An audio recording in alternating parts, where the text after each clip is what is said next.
First contact and misunderstanding. The vast emptiness of space shimmered with an otherworldly energy as the Zarkonian exploration fleet approached the edges of the Sol system. Captain Kelthor, a seasoned veteran of countless first contact missions, stood on the bridge of the lead ship, his four eyes blinking in rapid succession as he processed the data streaming across the holographic displays. Approaching the third planet from the system's star, Captain reported his second-in-command, Vixna.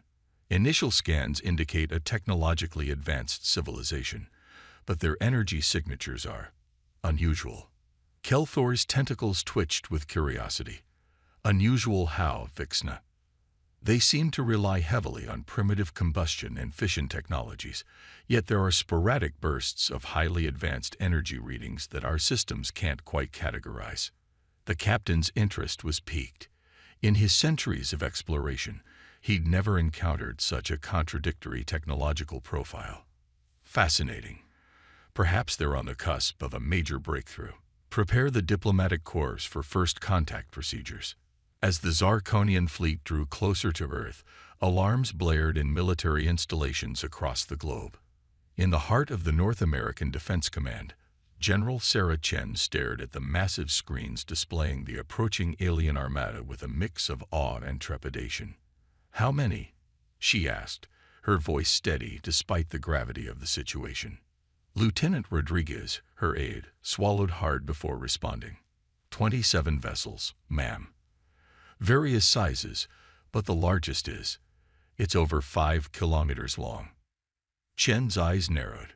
Humanity had long prepared for this moment, but now that it was here, the sheer scale of the alien presence was overwhelming. Alert all global defense networks. Bring the Helios array online. But do not, I repeat, do not engage unless explicitly ordered. As Chen issued her commands, a flurry of activity erupted in command centers worldwide. Deep beneath the Rocky Mountains, in a facility unknown to all but the highest echelons of government, Dr. Aisha Patel received the alert on her quantum-encrypted comm device. "It's time," she muttered, her heart racing as she turned to her team of engineers and scientists. "Initiate Project Thunderbolt." Across the globe, massive structures hidden beneath innocuous-looking military bases began to hum with energy. The Helios array, Earth's best-kept secret and ultimate defense, was awakening. Back in space, Captain Kelthor was preparing to broadcast a message of peace to the planet below when Vixna suddenly cried out in alarm. "Captain, energy spike detected on the planet's surface. Multiple locations. It's, by the cosmic harmonies, I've never seen anything like this." Before Kelthor could respond, space itself seemed to warp around them. Streaks of blinding light erupted from the planet's surface, each moving at velocities that defied the Zarkonians' understanding of physics. Evasive maneuvers. Kelthor bellowed, his training kicking in despite his shock. But it was too late. The railgun projectiles, launched from Earth's surface at speeds exceeding Mach 30, tore through the void. They weren't aimed directly at the Zarkonian ships, but their trajectory brought them alarmingly close, a clear warning shot. As the fleet scrambled to reposition, Kelthor's mind raced. This primitive species, barely able to leave their own planet, possessed weapons of unimaginable power. How was this possible? On Earth, General Chen watched the aliens' reaction with a mixture of satisfaction and concern. "Hold fire," she ordered. "Let's see how they respond." Dr. Patel's voice crackled over the comm. "General, the Helios array performed beyond our wildest expectations. The alien shields didn't even register the projectiles until they were nearly upon them." Chen allowed herself a small smile.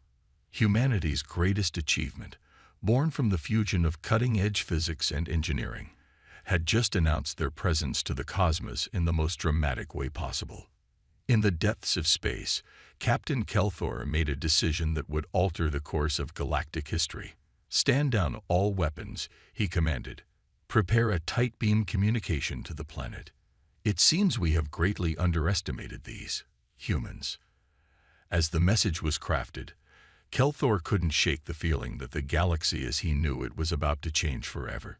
These humans, with their contradictory technology and unthinkable weapons, were unlike any species the Zarkonians had encountered in their long history of exploration. On Earth, tensions remained high as the alien fleet regrouped.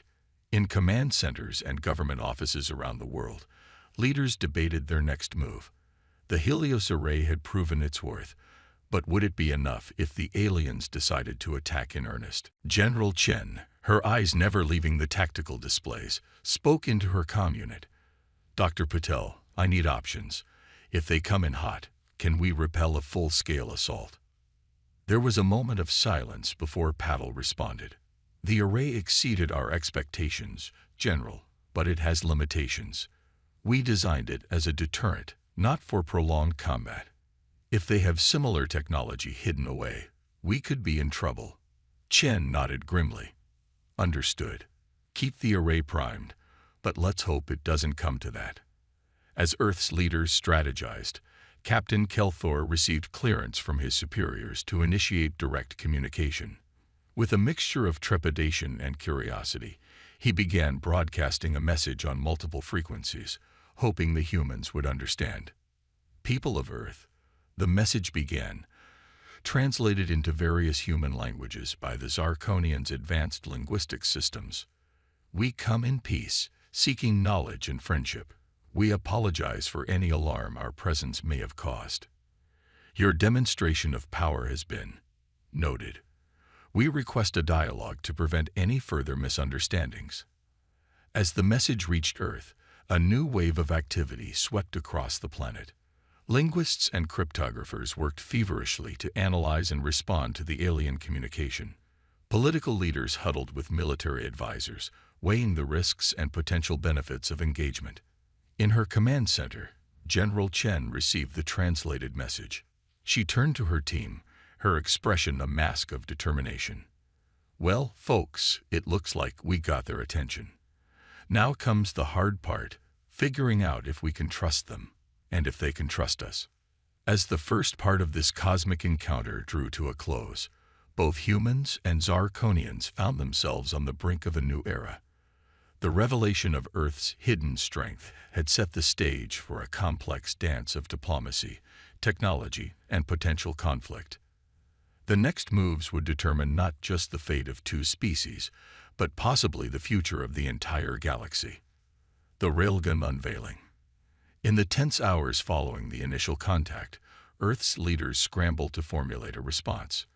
The United Nations Security Council convened an emergency session, with holographic projections allowing leaders from around the world to participate in real time. Dr. Aisha Patel found herself thrust into the spotlight, briefing the world's most powerful individuals on the capabilities of the Helios array. "The railguns are just the tip of the iceberg," she explained, her voice steady despite the gravity of the situation. "Project Thunderbolt encompasses a network of advanced defense systems, including energy shields and suborbital intercept platforms." UN Secretary General Adebayo leaned forward, his holographic form flickering slightly.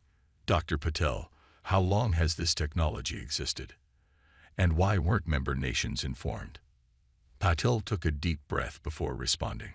"The project has been in development for over 2 decades, sir. It was deemed necessary to maintain absolute secrecy to prevent any potential adversaries, terrestrial or otherwise, from developing countermeasures." As debates raged in the UN chamber, General Sarah Chen received clearance to respond to the Zarkonian message. With a team of diplomats and xenolinguists at her side, she crafted a careful reply. "Greetings, visitors from the stars. We, the people of Earth, acknowledge your peaceful intentions. Our recent actions were purely defensive, a response to an unexpected arrival. We are open to dialogue and the exchange of knowledge, but we must insist on certain precautions to ensure the safety of both our peoples." In space, Captain Kelthor received the human response with a mixture of relief and apprehension. The message was diplomatic, yet there was an undercurrent of strength that couldn't be ignored. He turned to his advisors, his 4 eyes blinking rapidly as he processed the situation. It seems these humans are more complex than we initially believed, he mused. Their technology is a puzzling mix of primitive and advanced. We must tread carefully. Vixna, his second-in-command, voiced the concern that had been growing among the crew. Captain, should we inform the Galactic Council? This level of weaponry in the hands of an emerging species could be seen as a threat. Kelthor's tentacles twitched thoughtfully. Not yet. We need more information. If we alert the Council prematurely, it could lead to unnecessary conflict. Let's proceed with the dialogue and see what we can learn. Back on Earth, preparations were underway for a face-to-face meeting. A neutral site was chosen, the International Space Station, upgraded over the years, but still a symbol of human cooperation and scientific achievement. As a small Zarkonian shuttle approached the station, Dr. Patel worked feverishly with her team to install a scaled-down version of the Helios Array's shielding technology. This should protect against any potential biocontamination or hidden weapons, she explained to General Chen. But it's also our chance to showcase our capabilities without revealing too much. Chen nodded, her eyes fixed on the approaching alien craft. Let's hope this works, Doctor. The fate of our entire species might hinge on this meeting. Inside the space station, a delegation of Earth's finest minds and leaders awaited the alien visitors. Among them was Dr. Yuki Tanaka, a renowned xenobiologist who had spent her career preparing for this very moment. Remember, she cautioned her colleagues, we're not just representing our individual nations or even Earth as a whole. We're representing humanity to the galaxy at large. Every action, every word will be scrutinized and remembered. As the airlock cycled and the Zarkonian delegation entered, a hush fell over the human representatives. Captain Kelthor led his team, his alien physiology both fascinating and unsettling to the human observers. General Chen stepped forward, her posture straight and confident. Welcome to the International Space Station. I am General Sarah Chen, representing the United Earth Defense Coalition. Kelthor extended a tentacle in what he hoped was a non-threatening gesture. Greetings, General Chen. I am Captain Kelthor of the Zarkonian Exploration Fleet. We come seeking understanding and knowledge. As the initial pleasantries were exchanged, both sides were acutely aware of the weight of history upon them. But it was Dr. Patel who would unknowingly set the tone for the entire encounter. Captain Kelthor, she began, her voice clear and confident. I believe there's been a misunderstanding about our technological capabilities. Perhaps a demonstration is in order. With a nod from General Chen, Patel activated a holographic display.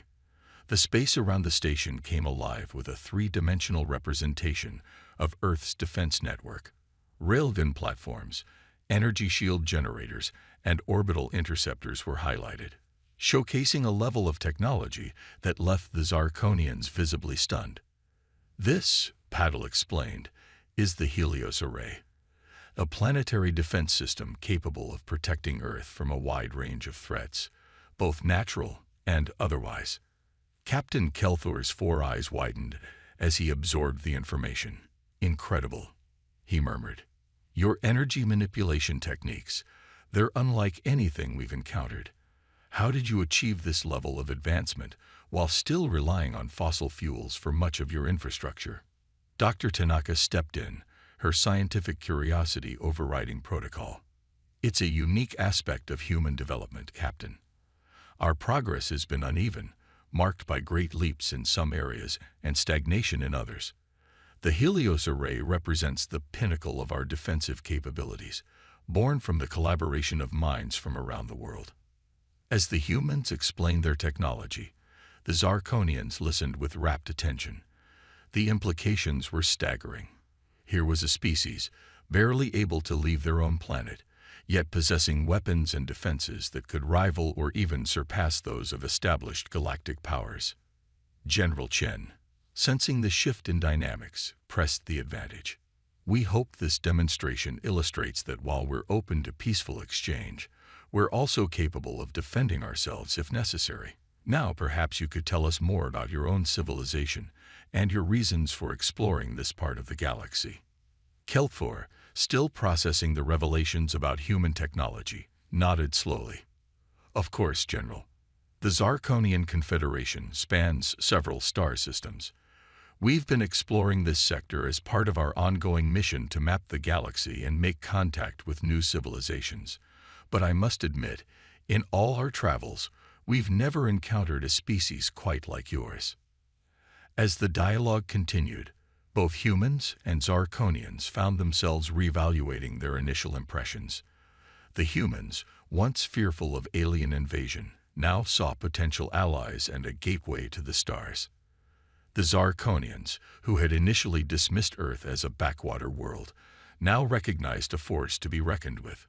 But even as the atmosphere in the space station grew more relaxed, new tensions were brewing. Unbeknownst to the humans, Kelthor's superiors had indeed informed the Galactic Council of their discovery, and in the vast depths of space, other powers were taking notice of the small blue planet that had suddenly become the most interesting world in the sector. As the first day of negotiations drew to a close, Dr. Patel pulled General Chen aside. "We've made progress," she whispered, "but I can't shake the feeling that we've just painted a target on our backs. The galaxy now knows we exist, and that we're armed. What happens next?" Chen's expression was grim as she watched the Zarkonian delegation prepare to return to their ship. "We hope for the best, Doctor," she replied, "but we prepare for the worst. The real test is yet to come." As Earth's representatives bid farewell to their alien visitors, the weight of their new reality settled upon them. Humanity had taken its first steps onto the galactic stage, armed with incredible technology and facing an uncertain future.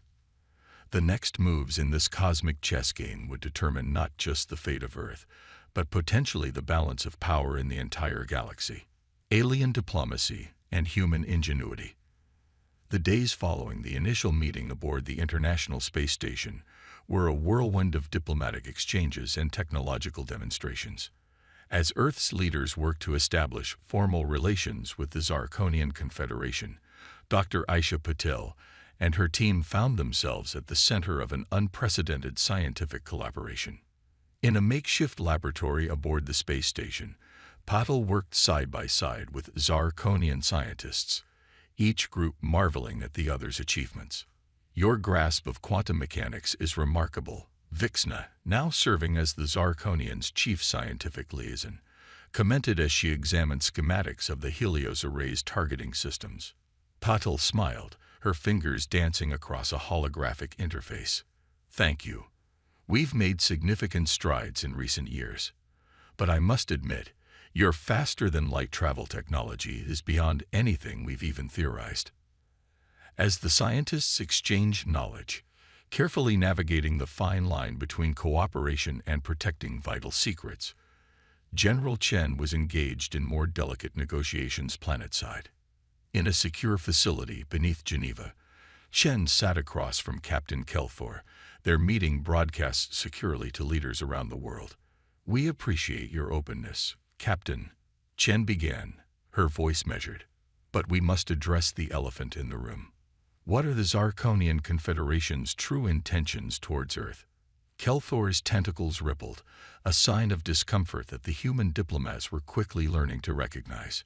"General, I assure you our intentions are peaceful. We seek knowledge and cultural exchange. However," he paused, his four eyes blinking in rapid succession, "I must be honest. The revelation of your defensive capabilities has complicated matters." Chen leaned forward, her eyes narrowing. "Complicated how, exactly?" "The Galactic Council has been informed of our encounter," Kelthor admitted.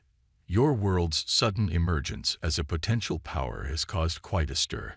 Some see opportunity, others threat." The tension in the room was palpable. Earth's leaders had suspected as much, but hearing it confirmed sent a ripple of unease through the assembled diplomats. "And where do the Zarkonians stand in this debate?" Chen pressed. Kelthor's response was measured.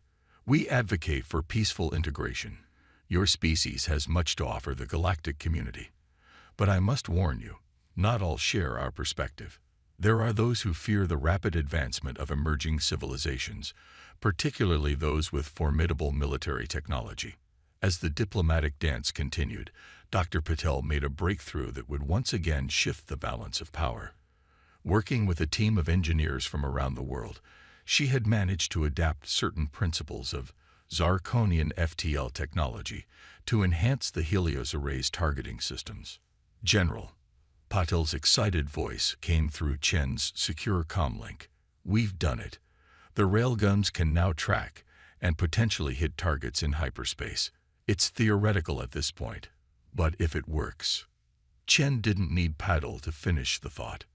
If Earth could defend itself against ships in FTL, it would change everything. She turned back to Kelethor, a new glint in her eye. Captain, I believe it's time we discussed Earth's potential role in galactic affairs more concretely. As word of Earth's latest technological leap spread, reactions across the galaxy were mixed.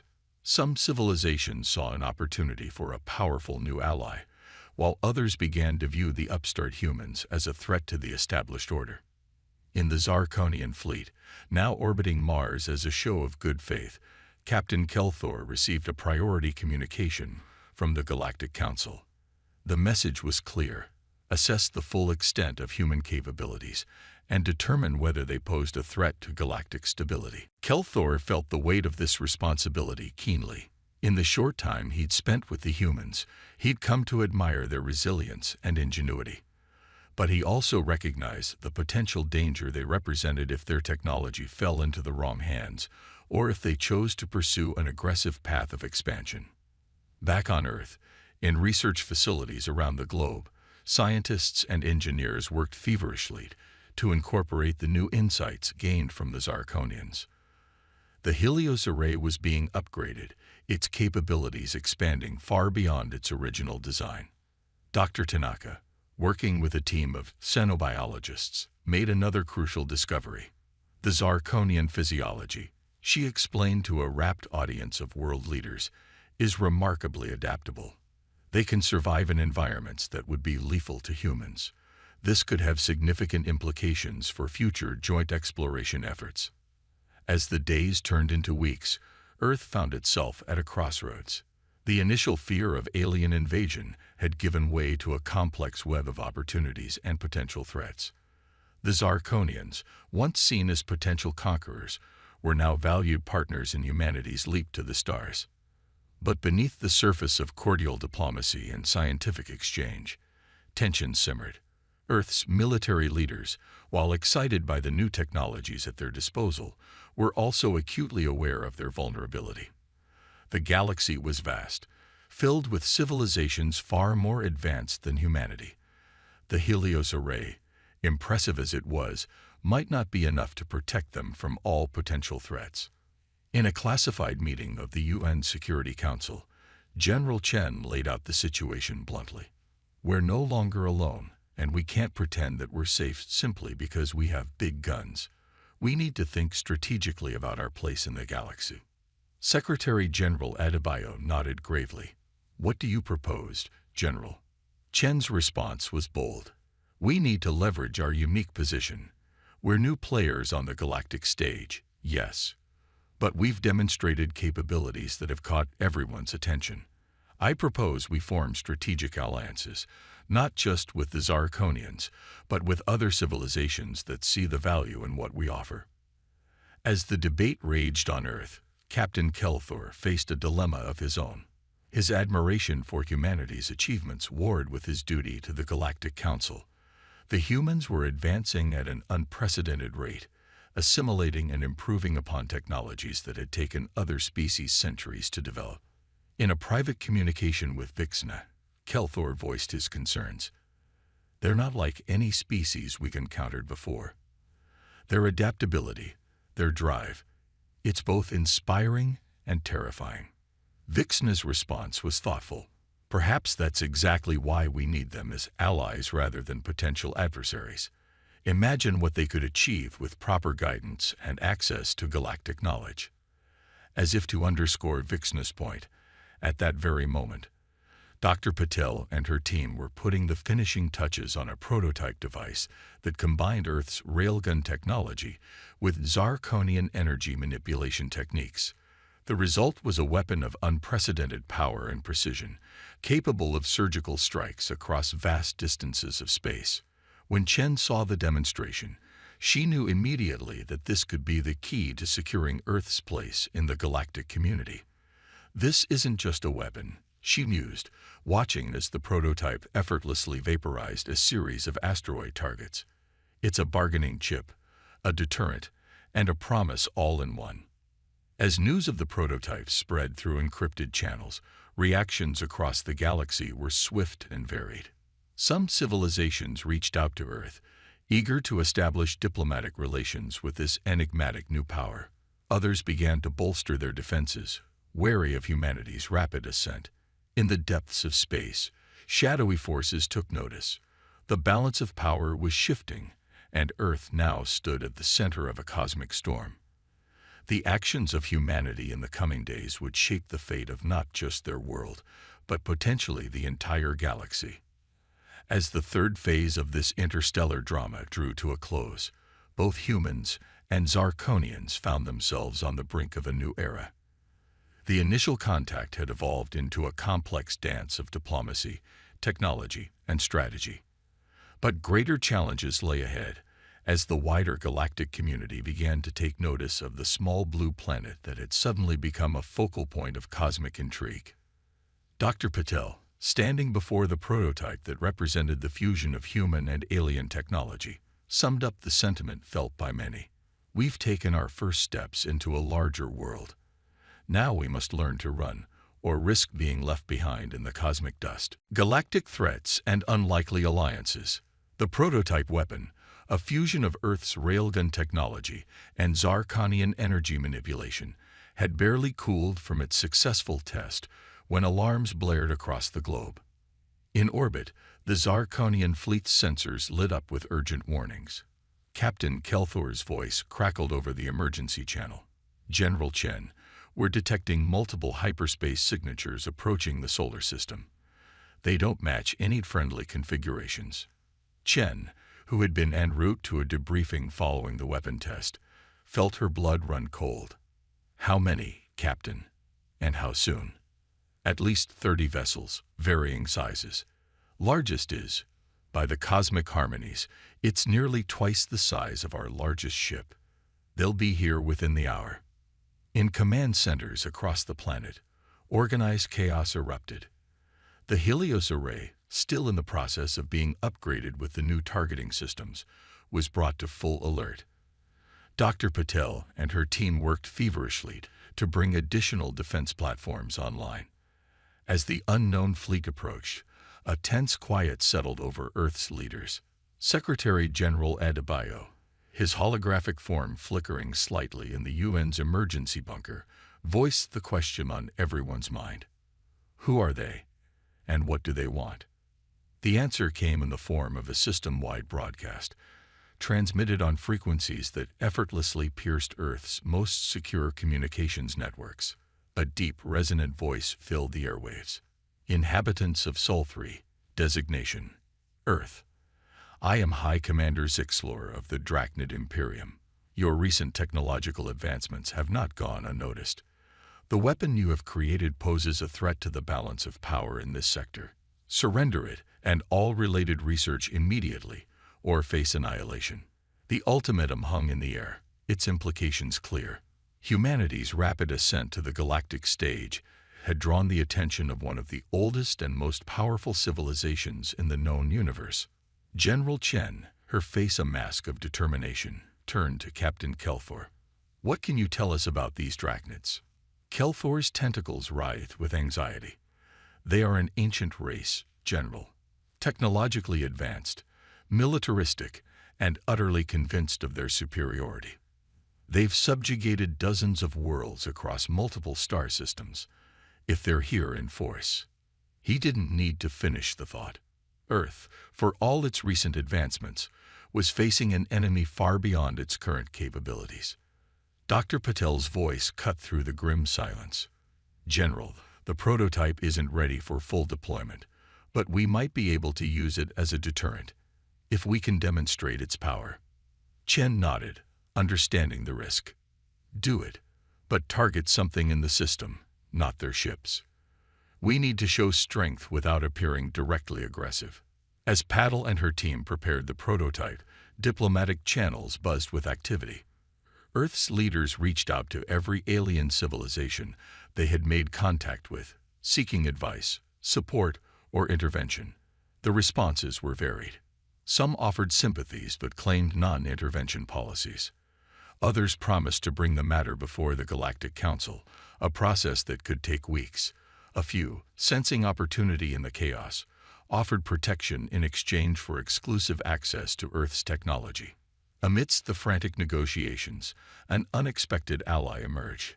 A small fleet of sleek, crystalline ships slipped into the system, taking up positions alongside the Zarkonian vessels. Their leader, a being of pure energy contained within a humanoid exosuit, addressed Earth and the approaching Drachnid fleet simultaneously. I am Sentinel Xyra of the Lumina Collective. We have observed Earth's emergence and deem it worthy of protection under the ancient accords. High Commander Zixlor, your aggression violates multiple treaties. Stand down or face the combined might of Earth, the Zarkonians, and the Lumina. The standoff that followed was tense. The Drachnid fleet, massive and imposing, hung at the edge of the solar system. Earth's defenses, bolstered by their alien allies, stood ready. In a bold move, Dr. Patil activated the prototype weapon, a beam of energy, more focused and powerful than anything humanity had ever created, lanced out across the solar system. It struck an uninhabited moon of Jupiter, causing the celestial body to shatter in a spectacular display of power. The message was clear. Earth may be young, but it was far from defenseless. For agonizing minutes, silence reigned. Then, slowly, the Drachnid fleet began to retreat. High Commander Zixlor's final transmission was curt. This isn't over, Earth. The galaxy will be watching. As the immediate threat receded, new challenges emerged. The Lumina Collective, while friendly, had their own agenda. Sentinel Xera made it clear that in exchange for their protection, they expected Earth to join a coalition of enlightened worlds with all the responsibilities that entailed. Captain Kelthor, who had stood by humanity's side throughout the crisis, faced recall orders from his superiors. The Zarkonian Confederation, while impressed by Earth's handling of the situation, was wary of being drawn into larger galactic conflicts. In the aftermath, Earth's leaders gathered to assess their new reality. General Chen, her uniform rumpled from days without rest, addressed the assembly. We've survived our first major galactic crisis, but at a cost. Our existence is now known to powers beyond our comprehension. We have potential allies, but also confirmed enemies. The peace and isolation we once knew is gone forever. Dr. Patel, her eyes bright with a mixture of exhaustion and excitement, spoke up. But we've also proven ourselves. In a matter of weeks, we've advanced our technology by centuries. We've made allies among the stars. We're no longer just inhabitants of Earth. We're citizens of the galaxy. Secretary General Adebayo nodded solemnly. The question now is, what kind of galactic citizens will we be? Will we use our newfound power to dominate, to protect, or to explore? As the debate raged on, Dr. Tanaka made a startling discovery. The energy readings from the Lumina ships matched anomalous signals that Earth's astronomers had been detecting for years. They've been watching us, she realized, perhaps guiding us all this time. The revelation added another layer of complexity to humanity's cosmic debut. Had Earth's rapid advancement been entirely of its own making, or had unseen forces been nudging them towards this moment? As the fourth phase of Earth's galactic emergence drew to a close, humanity found itself at a crossroads. The initial fear and wonder of first contact had given way to a complex web of alliances, threats, and moral dilemmas. The railguns that had once seemed like the ultimate defense now appeared quaint in the face of energies that could shatter moons and bend spacetime. Yet through it all, the human spirit of innovation and determination remained unbroken. In labs and diplomatic chambers, in military briefings and public forums, a new vision of Earth's future was taking shape. It was a future among the stars, filled with danger and promise in equal measure. As night fell on a planet forever changed, billions of eyes turned to the sky with a new perspective. The vast, star-filled expanse was no longer just a subject of wonder and speculation. It was humanity's new frontier, their new home, and their greatest challenge. The next steps would determine not just the fate of Earth, but potentially the course of galactic history. And at the heart of it all was a species that had gone from doubting the existence of alien life to standing toe-to-toe with ancient cosmic powers in a matter of weeks. The age of Earth's isolation was over. The age of human ascendancy had begun. Humanity's stand, and the new frontier. In the months following the Drachnid confrontation, Earth underwent a transformation unlike any in its history. The once secretive Helios array became a symbol of humanity's resilience and ingenuity, its existence now common knowledge across the globe. Cities buzzed with a new energy as alien technologies began to integrate into daily life. Holographic interfaces, once the stuff of science fiction, became commonplace in homes and workplaces. The global economy shifted rapidly, with new industries springing up around reverse-engineered alien tech. Dr. Aisha Patel, now heading the newly formed Galactic Sciences Division, stood before a vast holographic display of the Milky Way. Countless points of light represented known civilizations, with Earth a small but bright dot on the galactic fringe. "We've made remarkable progress," she addressed the assembled world leaders, "but we're still infants on the galactic stage. Our Railgun technology gave us our first step, but now we need to leap." General Chen, her uniform now adorned with the insignia of the United Earth Defense Force, nodded in agreement. "The Drachnids may have retreated, but they haven't forgotten us. And they're not the only potential threat out there." Secretary General Adebayo leaned forward, his holographic form flickering slightly. "What do you propose?" Patel's eyes gleamed with excitement. "Project Starbridge, a fusion of our railgun technology with Zarkonian FTL principles and Luminan energy manipulation. Not just a weapon, but a method of near-instantaneous travel and communication across vast distances." The room erupted in murmurs of awe and skepticism. Dr. Yuki Tanaka, who had been quietly observing, spoke up. "The biological implications alone are staggering. We'd need to develop entirely new methods of shielding to protect organic matter during transit." As the scientific and strategic implications were debated, a new alert flashed across the global defense network. Captain Kelthor's face appeared on the main screen, his expression grave. "Friends, we've received word from our long-range scouts. The Drachnids are mobilizing a fleet unlike anything we've ever seen. They're not just coming for Earth. They're planning to subjugate this entire sector of the galaxy." The news sent shockwaves through the assembly. Humanity had barely begun to find its footing in the galactic community, and now they faced potential annihilation. General Chen's voice cut through the rising panic. "We knew this day might come. It's time to activate the Avalon Protocol." Avalon, a contingency plan developed in the wake of the first Drachnid encounter, was Earth's ultimate insurance policy. Hidden bases on Mars, Europa, and several exoplanets stood ready to preserve human civilization should the worst happen. But Dr. Patel wasn't ready to admit defeat. "General, with your permission, I believe Project Starbridge might be our best hope, not just for defense, but for uniting the sector against the Drachnid threat." As preparations for both evacuation and defense ramped up, Earth's diplomats worked tirelessly. The Lumina Collective, true to their word, rallied several nearby civilizations to Earth's cause.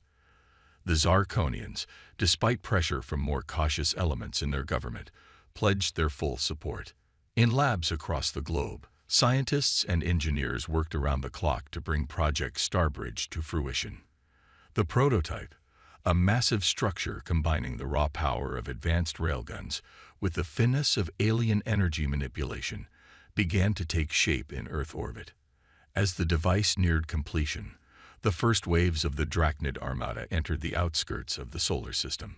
The fleet was vast, dwarfing even the force they had sent in their previous encounter. High Commander Zixlor's voice once again boomed across Earth's communication channels. "Humans, your defiance ends today. Surrender now, and we may yet show mercy." General Chen's response was succinct. "We choose to stand, not just for ourselves, but for all free peoples of the galaxy." With those words, the greatest battle in Earth's history began. The Helios array roared to life, its upgraded railguns unleashing devastation upon the approaching fleet. Zarkonian and Luminan ships danced through the void, their advanced weapons tearing into Drachnid vessels. But the Drachnids pressed on, their numbers seeming endless. As the battle raged, Dr. Patel and her team worked feverishly to bring Starbridge online. "We need more time." Patel's voice crackled over the comms as another Drachnid barrage rocked the station. In a desperate gambit, Captain Kelthor led a suicide run into the heart of the Drachnid fleet. His ship, enhanced with Earth's railgun tech, tore a path of destruction before finally succumbing to enemy fire. His sacrifice bought the precious minutes needed. With a sound that seemed to shake the very fabric of space-time, Project Starbridge activated. A beam of unimaginable power lanced out from Earth, striking the Drachnid flagship. But instead of destruction, the beam created a swirling vortex, a wormhole that connected Earth to the heart of Allied space thousands of light years away. Through this portal poured reinforcements from a dozen Allied races, many of whom had been too distant to assist before. The tide of battle turned rapidly as the Drachnid fleet found itself caught between two fronts. As the last Drachnid ships retreated or surrendered, a cheer went up across Earth and its colonies. Against all odds, humanity had not only survived, but had changed the very nature of galactic warfare and travel. In the aftermath, Earth found itself at the center of a new galactic order. The Starbridge technology, refined and expanded, created a network of instantaneous travel routes across the sector. Earth, once an isolated world on the galactic fringe, became a central hub of commerce, diplomacy, and cultural exchange. General Chen, addressing the United Nations now expanded to include representatives from a dozen alien races, summed up the sentiment felt by many. "We began this journey as a species unsure of its place in the cosmos. Armed with little more than advanced railguns and determination, we faced challenges that should have overwhelmed us. But in our darkest hour, we discovered that our greatest strength lies not in our weapons, but in our ability to unite, to innovate, and to inspire." Dr. Patel, standing beside the general, added her own reflection. "The railguns that once seemed like the pinnacle of our achievement now serve as a reminder of how far we've come. They were the first step on a journey that has led us to the stars and beyond." As the assembly concluded, humans and aliens alike looked out at the bustling spaceport that Earth had become. Ships of all shapes and sizes zipped through Starbridge portals, carrying goods, ideas, and explorers to the farthest reaches of known space. The age of Earth's isolation was truly over. Humanity had not only found its place among the stars, but had reshaped the very nature of galactic civilization. The railguns that had announced their presence to the cosmos now stood as monuments to a pivotal moment in history. The moment when humanity looked to the stars not with fear, but with hope and determination. As night fell on a planet forever changed, billions of eyes turned to the sky with a new perspective. The vast, star-filled expanse was no longer a distant frontier, but a familiar neighborhood. And at the heart of this cosmic community stood Earth, a beacon of innovation, courage, and unity in a vast and wondrous galaxy. The uncharted edge had become humanity's new home, and the greatest adventures were yet to come.